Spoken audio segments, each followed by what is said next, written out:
Good evening, ladies and gentlemen. Welcome to the Hillbilly Think Tank with Spencer Keck. Hey, y'all. This fireside chat today got me thinking about some stuff that I believe is really important here in Kentucky.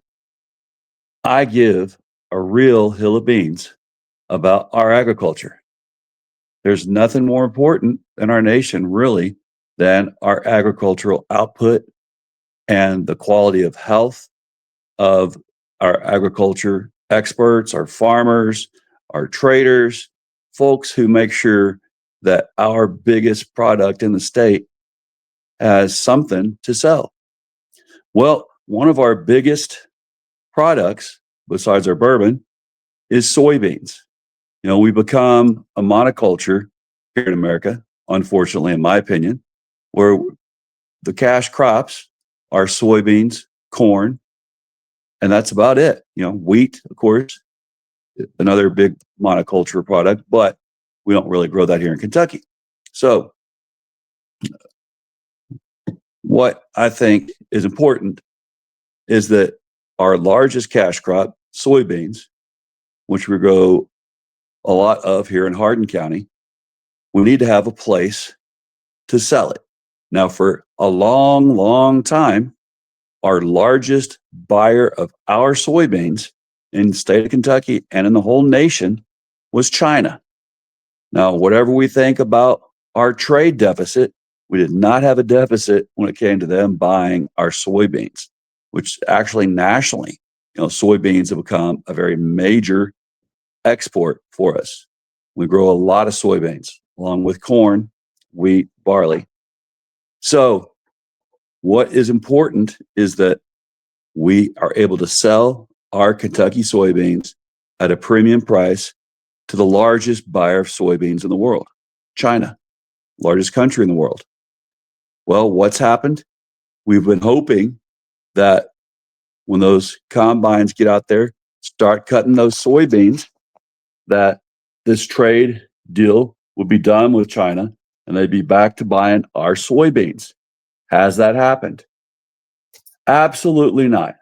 While we have been dragging this out for a whole growth season, another country in South America has become the favorite trade partner for China. You guys have heard about BRICS. The B stands for Brazil. The C stands for China. So those BRICS countries are all now realizing China is the largest country in the world to sell to and to buy from. Brazil, large country, large population. Russia, large country, fairly large population, doesn't have necessarily the same buying power as China, Brazil, India, right? These are countries that can buy and sell a lot from because they make and sell a lot of things that the whole world wants. Well, the big thing that China wants and needs is the soybeans. That's a large part of their diet, large part of their culture. And what do? We tank our largest export product for farmers, soybeans. And why? Why can't we put the brakes on it? Why didn't we put the brakes on it before we got to this and before BRICS became such a behemoth that we can't overcome?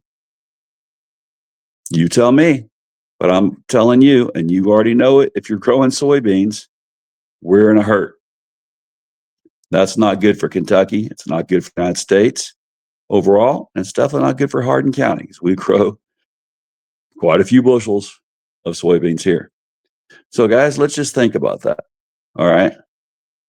This trade deficit, this trade deal with one of our biggest cash crops is driving our farmers downward. And those combines are out there now. God bless all the farmers. We wouldn't survive without them.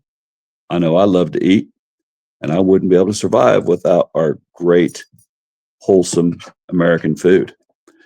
The only thing that possibly could come good out of this, maybe America will realize being a monoculture agriculture is not the perfect way to go. Maybe we should start paying more attention to making sure that farmers grow more things than just wheat, barley, soy, and corn. Those tomatoes, those cucumbers, all these other fruits, vegetables that we can grow across this nation. Maybe we'd look a little more into it, a little deeper. All right, y'all. Have a great night. Hopefully I've given us something to think about. And hopefully that thinking will lead to change. God bless you. Let's treat each other great. Let's love each other. Remember, we are our brother's keeper.